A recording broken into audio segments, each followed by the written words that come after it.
Alors, un professeur de lycée qui me fait adorer Phèdre de Racine. Et j'aime tellement cette pièce que je la trimballe depuis des années. Je rêve un jour, peut-être, de jouer ce rôle. Et puis je me dis, oui, mais c'est terrible, Phèdre, la pauvre, encore et encore et encore se suicide. J'en peux plus de la voir souffrir. Et je me dis, il faudrait que je lui offre la rédemption. Et il y a 20 ans, j'ai lu un livre qui s'appelait Dialogue avec l'ange de Gita Malați. C'est un livre magnifique où c'est des juifs qui sont au moment en Hongrie où il y a vraiment la montée du nazisme et l'ombre est omniprésente. Et tout d'un coup, ils se réunissent pour penser au sens de la vie et elles disent, c'est plus moi qui parle. Quand on a commencé à travailler sur ce spectacle, on avait imaginé matérialiser l'ange.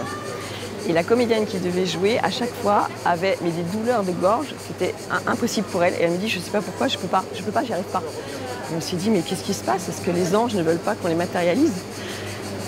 Au début, c'était terrible. Et puis on s'est dit, après tout, Gita Malați, sur la fin de sa vie, il disait que l'ange gardien, c'était notre grande conscience dans l'éther, que tout le sens d'une vie, c'était de se reconnecter. Alors on a pris nos voix et dans l'éther, on a enregistré la grande conscience de chacun des personnages. Alors la grande envie, c'était de mettre une danseuse avec nous qui symbolise le Styx, c'est-à-dire l'eau qui est autour des enfers grecs. Et les trois personnages, en fait, sont derrière le voile de la mort. Et quand la pièce démarre, on est à la fin de la tragédie de Racine. On est au moment où les trois personnages arrivent de l'autre côté. Et comment ils vont comprendre que malgré le suicide, malgré cet abandon à Neptune et aux forces supérieures qui les ont condamnés, le travail n'est pas fini. Et donc Styx, avec énormément de bienveillance et d'empathie, va aider chacun des trois personnages à comprendre comment on peut comprendre le sens du tragique dans nos vies et comment on peut à un moment se pardonner et lâcher.